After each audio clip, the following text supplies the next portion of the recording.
Salutations everyone, I am OneCritWonder and today's video is a little bit different because it's actually part of a series of bouncing RPG questions. But what does that mean?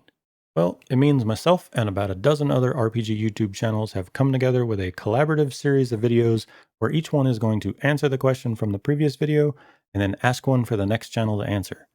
We're hoping that you have as much fun watching them as we did making them, so let's go ahead and jump into it.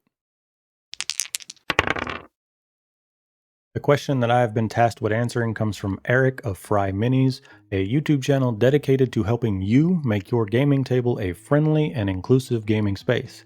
But on top of that, they also do cool stuff like unboxing videos and of course miniature painting streams. So let's see what Eric has for us today. Hey OneCritWonder, it's Eric from Fry Minis. How do you capture and utilize player feedback?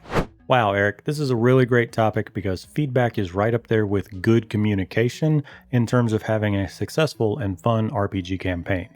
When we start talking about feedback, we need to remember that there are two types, active and passive.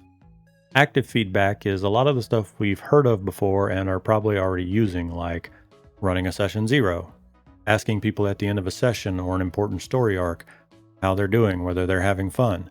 One of the things I do to take this a step further is I actually have a survey set up on Google Forms that I send out periodically through the campaign just to test the water and see how everyone's doing, whether everyone's still having fun, and what I can do to tweak the game and make it better. Passive feedback, on the other hand, might not be as common, but I would argue that it's just as important, if not more. Passive feedback is when we provide a tool to the players so that they can give us information without waiting on us to ask for it. The same surveys that I give out periodically, I leave a blank copy up on Google Drive so that the players can resubmit them whenever they want. They don't have to put their name on it and they can give me as much or as little information as they need, but on their terms, they can give me feedback so that I can correct and adjust the game as I need to.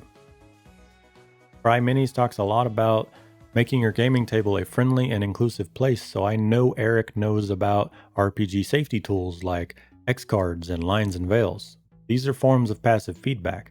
They give a voice to the players so that in the moment they can say, hey, I'm fine with where we're at, but I don't want to go any further. Or, hey, the topic at hand is making me a little bit uncomfortable. Can we not go down that path?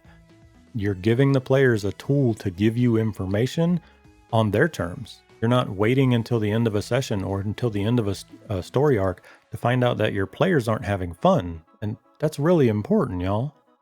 And finally, when I am utilizing the feedback that I've been given, I always try to keep in mind that it's a tool to help me learn and grow.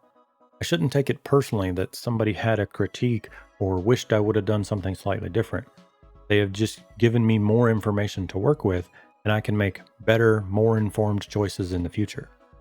Well, gang, that's my time, so we're going to go ahead and pass this over to Aviad of Beyond the Screen. He's a good friend of mine, and my question for him is simple, but pretty fun. Hey Aviad, do you have a favorite level range to play in D&D 5e, and if so, why? You can find a link to Aviad's video as well as to the playlist in the video description down below, but there will also be one in my video outro. Other than that, I have been OneCritWonder, you have all been awesome, keep playing games, and roll high, don't die.